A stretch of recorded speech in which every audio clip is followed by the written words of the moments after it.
विद्यार्थियों, आज मैं फिर से इंटरव्यू सीरीज के एक अन्य वीडियो के साथ आपके समक्ष उपस्थित हूँ।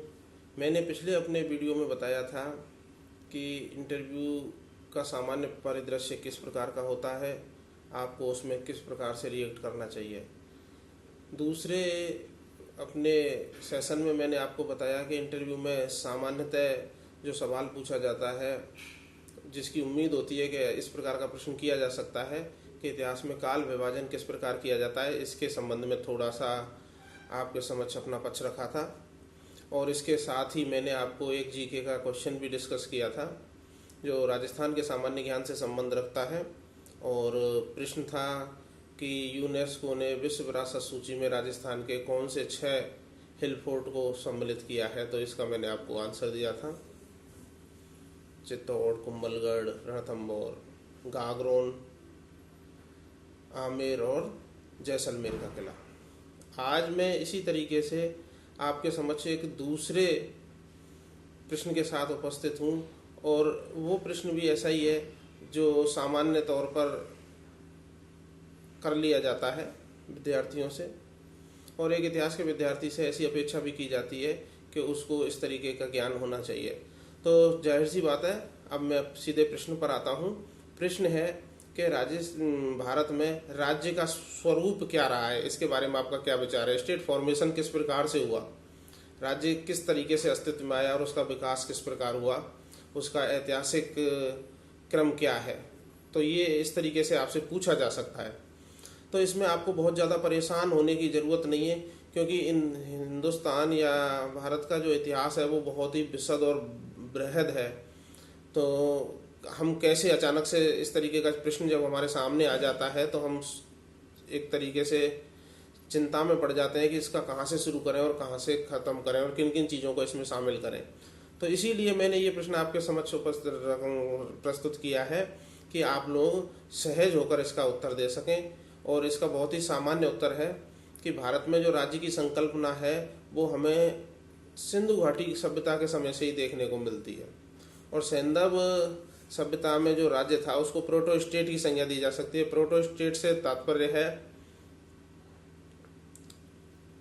आद्य राज्य, यानी कि स्टेट फॉर्मेशन के शुरुआती जो लक्षण हमें देखने को मिलते हैं, क्योंकि सिंधु घाटी सभ्यता को प्रोटो हिस्ट्री में ही रखा जाता है। स्टेट की कहीं ना कहीं संकल्पना इसलिए मानते हैं हम कि जितने भी सैंधव स्थल मिले हैं उनकी जो बनावट है उसमें एक रूपता दिखाई देती है, और उस एक रूपता में हमें ये पता चलता है कि ये कहीं ना कहीं ये जो सभ्यता है वो किसी वर्ग विशेष के द्वारा शासित संचालित जरूर थी, नहीं तो उस तरीके की यूनिफॉर्मिटी उस सभ्यता के वेरियस साइट्स में विभिन्न स्थलों में देखने को नहीं मिलती।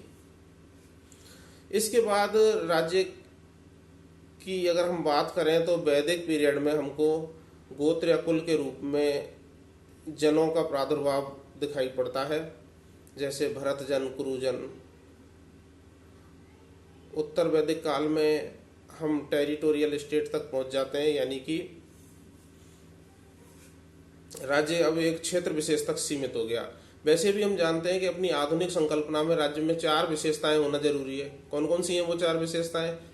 अपना निश्चित भूभाग होना चाहिए, जनता होनी चाहिए, सरकार होनी चाहिए राज्य के पास में, और उसके पास में संप्रभुता भी होनी ही चाहिए। तो ये जो टेरिटोरियल स्टेट की जो संकल्पना है वो हमें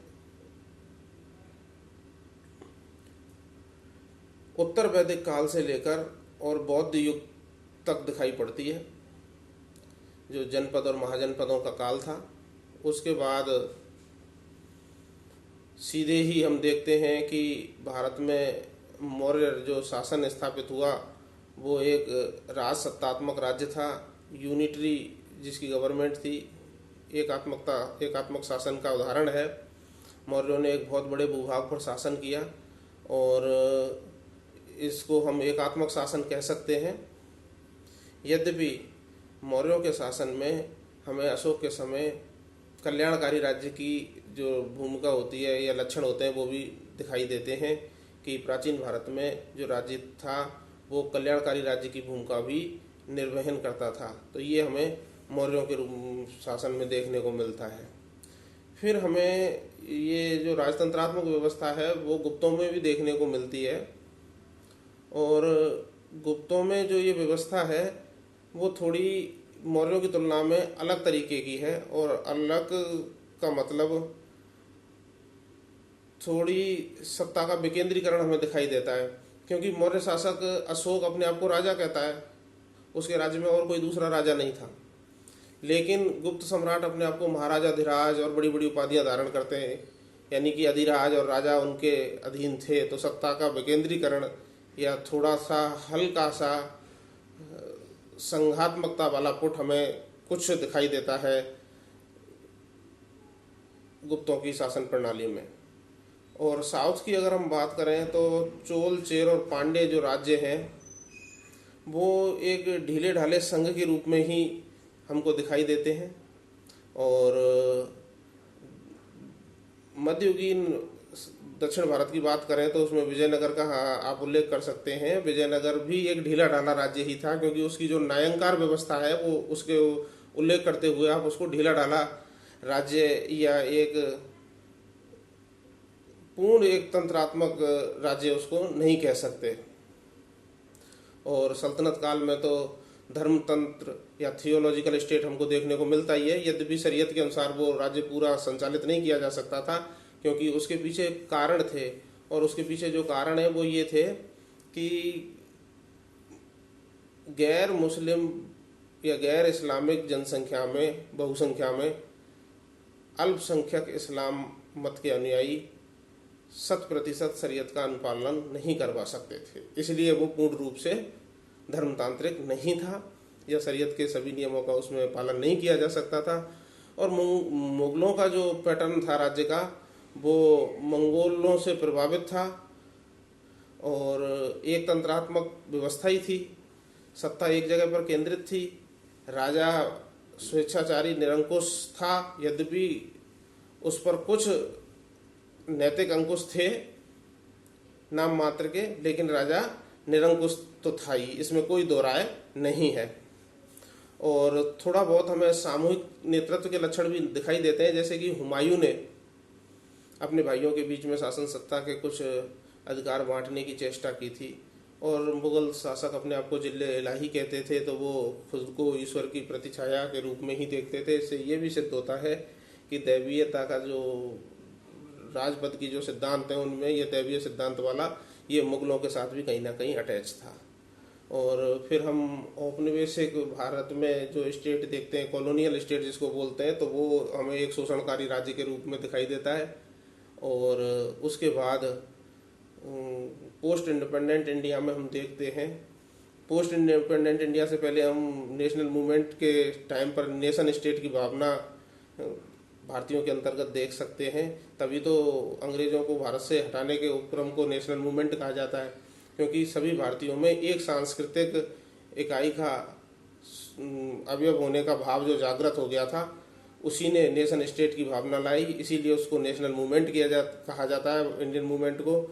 और पोस्ट इंडिपेंडेंट जो स्टेट हमें देखने को मिलता है तो वो तो पूर्ण रूप से एक लोक कल्याणकारी, शांतिपूर्ण सह अस्तित्व में विश्वास रखने वाला, पूर्ण संप्रभुता संपन्न राज्य हम देखते ही हैं।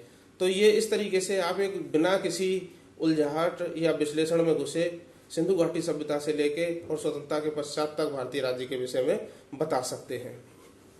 अब मैं दूसरी चर्चा आपसे करूं कि आप कतिपय भारतीय ग्रंथों का नाम भी ले सकते हैं जिनमें राज्य के विषय में, राज्य की प्रकृति के विषय में बहुत सारी चर्चाएं मिलती हैं। जैसे कि कौटिल्य का अर्थशास्त्र है, महाभारत का शांति पर्व है, विष्णु धर्मोत्तर पुराण है, स्मृति ग्रंथ हैं बहुत सारे, दक्षिण का तिरुकुरल नामक ग्रंथ है, तो और बहुत सारे एपिग्राफिक एविडेंस भी इसमें बताए जा सकते हैं। जैसे रुद्रदामन का जूनागढ़ अभिलेख है, खारवेल का हाथी गुम्फा अभिलेख है, गौतमीपुत्र सातकर्णी का अभिलेख है। महाभारत के शांति पर्व में राज्य की प्रकृति और उत्पत्ति संबंधित विषयक बहुत अच्छी चर्चा मिलती है। ये एक इतर प्रश्न भी हो सकता है, अपने आप में स्वतंत्र प्रश्न भी आपसे पूछ सकते हैं कि किसी प्राचीन भारतीय ग्रंथ का नाम बताइए जिसमें राज्य की प्रकृति पर चर्चा मिलती है। तो उसके उत्तर के रूप में आप विष्णु धर्मोत्तर पुराण, शांति, महाभारत का शांति पर्व, तिरुकुरल, इनका नाम ले सकते हैं। बौद्ध ग्रंथों में आप अंगुत्तर निकाय का नाम ले सकते हैं कि अंगुत्तर निकाय में राज्य की प्रकृति पर हमको चर्चा देखने को मिलती है। और राज्य की जो उत्पत्ति संबंधी जो मत हैं तो वो संपत्ति, परिवार, सामाजिक अनुक्रम की रक्षा, संपत्ति की रक्षा और समस्त जो निवासी हैं उस क्षेत्र के उनका एक पदानुक्रम व्यवस्थित रूप से रखा जा सके, कुल मिलकर सामाजिक स्तरीकरण को मेंटेन किया जा सके, इसलिए राज्य की आवश्यकता होती है। तो इस तरीके से इन ग्रंथों के नाम के साथ में आप ये चीज़ भी याद रखें, क्योंकि इन चीज़ों में इन्हीं चीज़ों की चर्चा की गई है कि अधिशेष की अवस्था ही राज्य की उत्पत्ति के लिए मुख्य रूप से जिम्मेदार है। पश्चिमी दुनिया में भी मार्क्स को देखें या और अन्य कई और चिंतक हुए जिन्होंने अधिशेष को ही राज्य की उत्पत्ति का मुख्य कारण माना है। तो ये राज्य की उत्पत्ति संबंधी मेरा विचार था जो सामान्य रूप में आपके दिमाग में रहना चाहिए। और अब मैं ठीक पिछले वीडियो की तरह आपसे सवाल पूछता हूँ और उसका उत्तर भी दे रहा हूँ साथ में ही, कि अगर आपसे ये पूछ लिया जाए साक्षात्कार के दौरान कि राजस्थान के 2 मध्य पाषाणिक स्थलों के नाम बताइए, तो आपको बागौर और तिलवाड़ा आंसर में देना है, क्योंकि बागौर और तिलवाड़ा राजस्थान में अवस्थित मध्य पाषाणिक स्थल हैं। और हाँ, एक और बात, ताम्र पाषाणिक स्थल तो आप आसानी से बता दोगे, आहड़ है, बालाथल है, लेकिन मध्य पाषाणिक स्थल बागौर और तिलवाड़ा। और अगर आपसे नव पाषाणिक स्थल के विषय में पूछा जाए तो तुरंत आपको उत्तर देना है कि राजस्थान में अभी तक कोई भी नव पाषाणिक स्थल नहीं खोजा गया है। तो साथियों, आज के वीडियो में बस इतना ही। अगली चर्चा हम अपने अगले वीडियो में अगले सत्र के दौरान करेंगे। उम्मीद है आपको ये पसंद आया होगा और आपके जो सुझाव मुझे मिलेंगे उनको मैं आगे अमल में लाऊंगा। और इतिहास दर्शन से संबंधित भी 2-4 जो महत्वपूर्ण चीज़ें हैं जो सामान्यतः अपेक्षित होती हैं कि इंटरव्यू में पूछी जा सकती हैं, उनके संबंध में भी मैं अपना वीडियो बनाकर आप लोगों के समक्ष उसको डिस्प्ले करूंगा। धन्यवाद।